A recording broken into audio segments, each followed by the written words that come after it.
ओए कल्लू, हाथ चला रहा है या मेहंदी लगा रहा है? देख वो सामने से फौज आ रही है चटखोरों की। अगर आज पानी कम पड़ा तो तेरी तनख्वाह से पानी के पैसे काट लूंगा। सेठ जी, सुबह से 500 गोलगप्पे छान चुका हूँ। कंधे जवाब दे रहे हैं। और ये जो नया मसाला आपने दिया है, इसे मिलाते ही हाथ में जलन होने लगती है। ये है क्या आखिर? धन्नू इधर उधर देखते हुए धीरे से बोला। चुप, ये धन्नू का गुप्त हथियार है।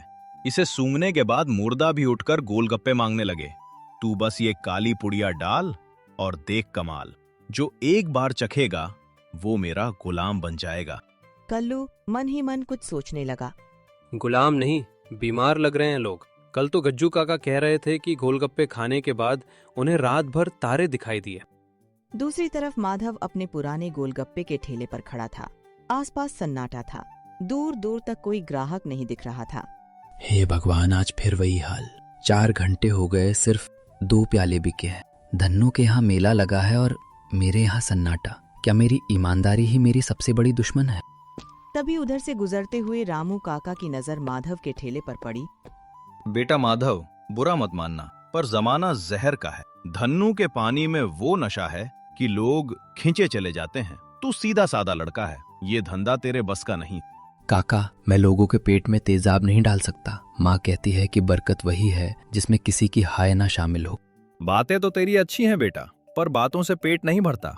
खैर बेटा, हिम्मत मत हारना। वक्त हमेशा एक जैसा नहीं रहता। कभी कभी खाली ठेला ही इंसान की सबसे बड़ी परीक्षा लेता है। रामू काका धीरे धीरे वहां से आगे बढ़ गए। माधव फिर चुपचाप अपने ठेले के पास खड़ा रहा, खाली सड़क को देखता हुआ। उधर धन्नू के ठेले पर भीड़ उमड़ी हुई थी। लोग उसके गोलगप्पों का तीखा और अजीब सा स्वाद चखते हुए हैरान भी थे। अरे बाप रे, धन्नू भाई, इस पानी में क्या डाला है? कान से धुआं निकल रहा है पर रुकने का मन नहीं कर रहा। यही तो जादू है छोटे, इसे कहते हैं ज्वालामुखी पानी। खाओ खाओ, अभी तो सिर्फ कान से धुआं निकला है। तीसरी प्लेट के बाद तो बिजली दौड़ने लगेगी।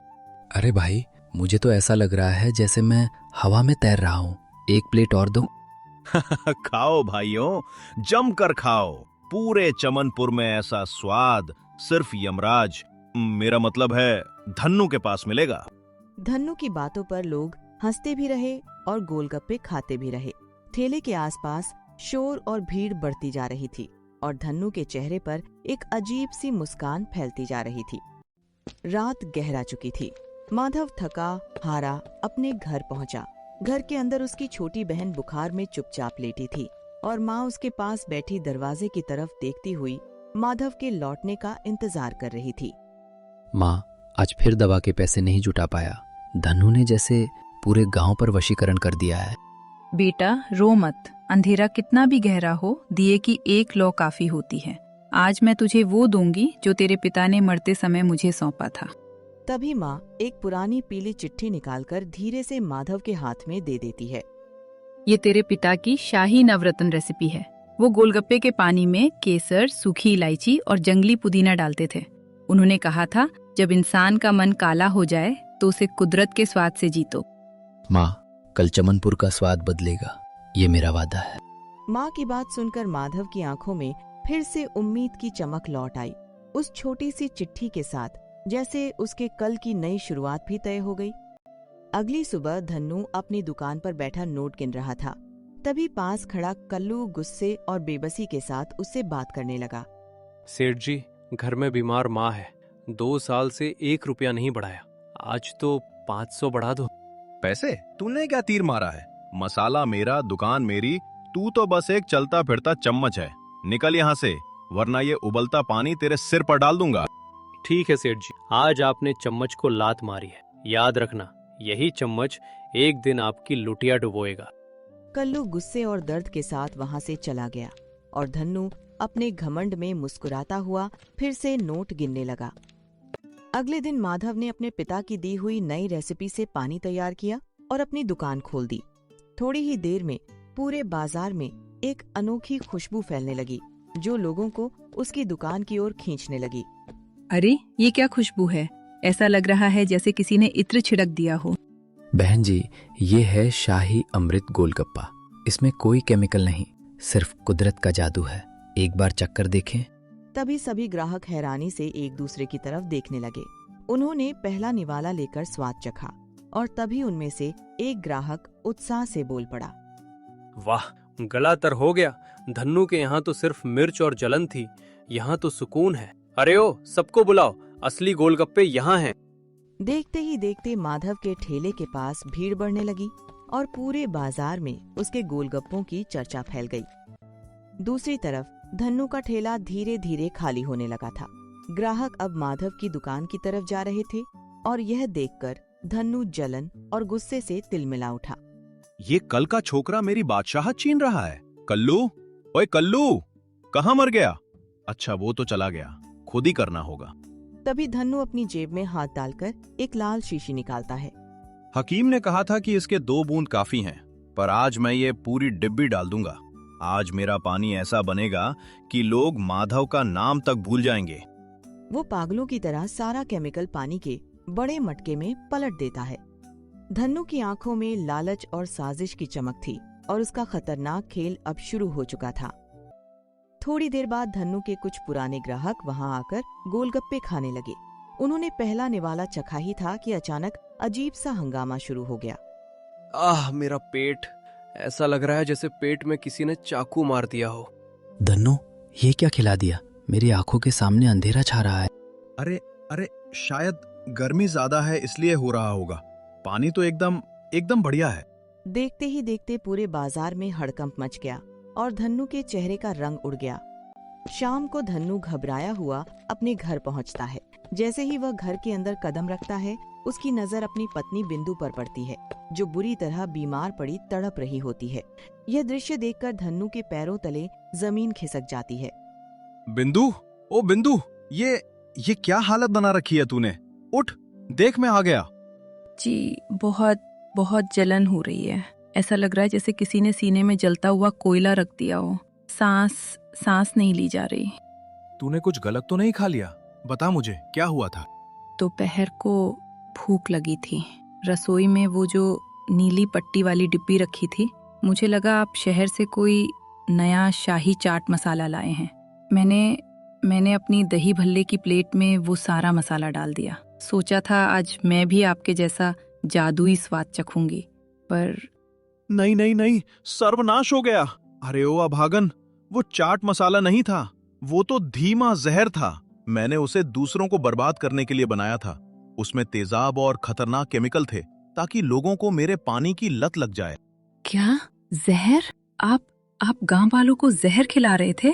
और मैं बड़े चाव से कहती थी कि मेरे पति का हाथ चूमा जाना चाहिए क्योंकि उनके पास जादुई स्वाद है। हाय राम, ये आपने क्या किया?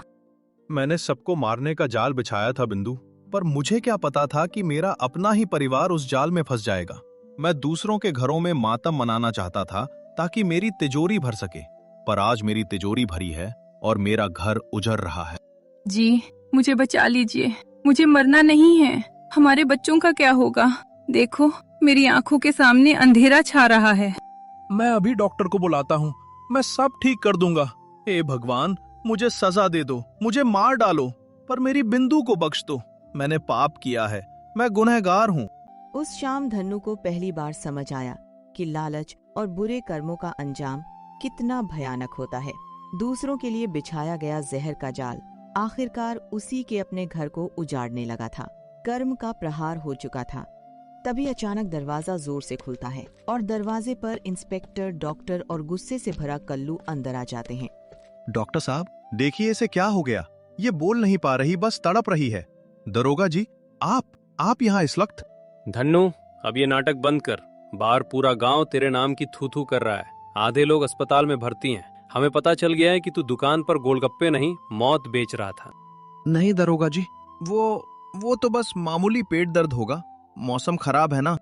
झूठ, सफेद झूठ मत बोलो मोटे सेठ। अपनी बीवी की हालत देख और फिर बोल। दरोगा जी, मैंने खुद अपनी आंखों से इसे वो काली पुड़िया मटके में खाली करते देखा है। जब मैंने टोका तो इसने मुझे नौकरी से निकालने की धमकी दी। धन्नू, वक्त बहुत कम है। तुम्हारी बीवी के शरीर में कोई बहुत ही खतरनाक जहरीला केमिकल फैला है। अगर अगले 10 मिनट में मुझे उस चीज का नाम पता नहीं चला तो इसका बचना नामुमकिन है। जहर दिल तक पहुंच रहा है। क्या? नहीं, बिंदु को कुछ नहीं होना चाहिए। डॉक्टर साहब, कुछ भी कीजिए, इसे बचा लीजिए। तो सच उगल, क्या मिलाया था तूने? कौन सा मसाला था वो? अगर आज ये मर गई तो तुझ पर कत्ल का मुकदमा चलेगा और सीधे फांसी होगी। साहब, मुझे फांसी दे दो, मुझे गोली मार दो, पर मेरी बिंदु को बचा लो। मैंने पाप किया है साहब, लालच के चक्कर में अंधा हो गया था। वो मरकरी ऑक्साइड और सिंथेटिक लेड का मिश्रण था। हकीम ने कहा था कि इससे स्वाद का नशा चढ़ता है। मरकरी और लेड? तुम पागल हो गए थे धन्नू। ये सीधा धीमा जहर है। ये इंसानों के फेफड़े और दिमाग सुन्न कर देता है। तुमने पूरे गांव की जान दांव पर लगा दी।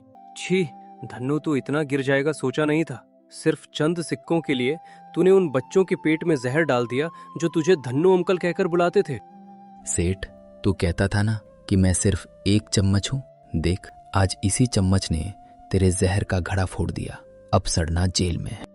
डॉक्टर साहब, नाम बता दिया ना, अब तो बचा लीजिए उसे। मैं अपनी सारी जायदाद, सारा सोना बेचने को तैयार हूँ। बस उसे एक बार खड़ा कर दीजिए। दरोगा जी, मुझे इसे तुरंत बड़े अस्पताल ले जाना होगा। धन्नू, तुम्हारे पैसों से इसकी जान बचेगी या नहीं पता नहीं, पर तुम्हारे कर्मों ने इसे मौत के मुंह में धकेल दिया है। चल धन्नू, अब तेरी जगह घर नहीं काल कोठरी है। तेरे उस हकीम को भी हवालात में डाल दिया है। बाकी का हिसाब अब कानून करेगा। आखिरकार धन्नू को अपने बुरे कर्मों की सजा मिल ही जाती है। लालच और धोखे से खड़ी की गई उसकी दुनिया एक पल में उजड़ जाती है, जबकि ईमानदारी और मेहनत की जीत होती है। इसी संदेश के साथ चमनपुर की यह कहानी यहीं समाप्त होती है।